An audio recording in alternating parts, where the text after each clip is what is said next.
Hello అండి. ఈ కష్టం పరాయి వాళ్ళకు కూడా రాకూడదు అంటారే మన పెద్దలు, అది మాత్రం ఈ విషయంలో నిజమండి.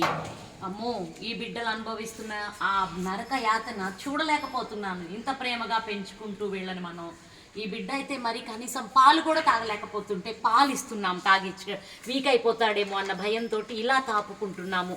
దయచేసి మీకు కూడా ఏమైనా ఉంటే పాలు తాగట్లేదు కదా అని వదిలేయకండి.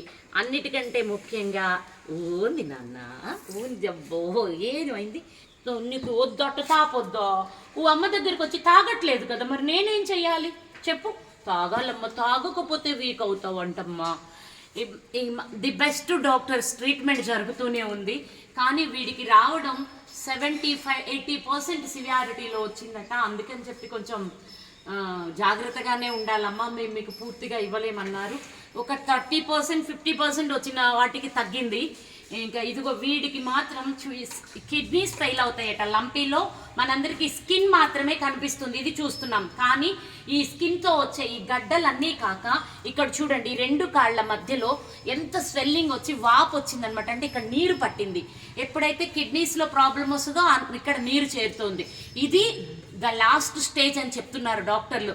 Be careful. మీ ఆవుల గురించి, మీ దూడల గురించి, మీరు ఆవులు గేదెలు అని కాదు, ఈ లంపీ వ్యాధి ఎవరెవరికి వచ్చిందో దయచేసి వాళ్ళందరూ రోడ్డును వదిలేయకండి, నిర్లక్ష్యం చెయ్యకండి.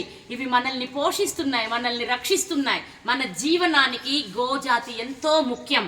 ముక్కోటి దేవతా స్వరూపమని మన వేదాలు వర్ణించడం మామూలు విషయం కాదు. మన జీవనానికి ఇవి అత్యంత ముఖ్యం కనుకే వీటిని దేవతా స్వరూపంగా మనకి మన వేదాలు తెలియచేయడం జరిగింది. కనుక ఎవరెవరికి దగ్గర అయితే గోమాతలు ఉన్నాయో, ఎవరెవరికి గేదెలు ఆవులు ఉన్నాయో వాళ్ళందరూ దయచేసి జాగ్రత్త వహించండి. మీరు నిర్లక్ష్యం చెయ్యకండి. ఒక్కరోజు మనం చేసే నిర్లక్ష్యం చాలా భారీగా నష్టపోతూ ఉన్నాం. కనుక మీరు ఈ విషయాన్ని గుర్తుంచుకొని మరీ గమనించుకోవాలని నేను మీ అందరికీ తెలియచేస్తున్నాను. మర్చిపోవద్దు, దయచేసి మర్చిపోకండి. వీటిని మీరు బాగా కేర్ చేయండి. పాలు తాగట్లేదు అంటే మీరు వాటిని వదిలేయొద్దు.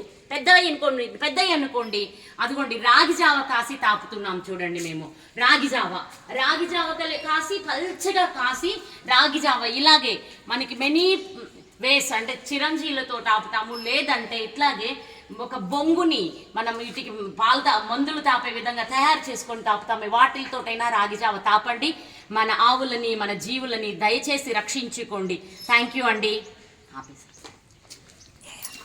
ఇదేను.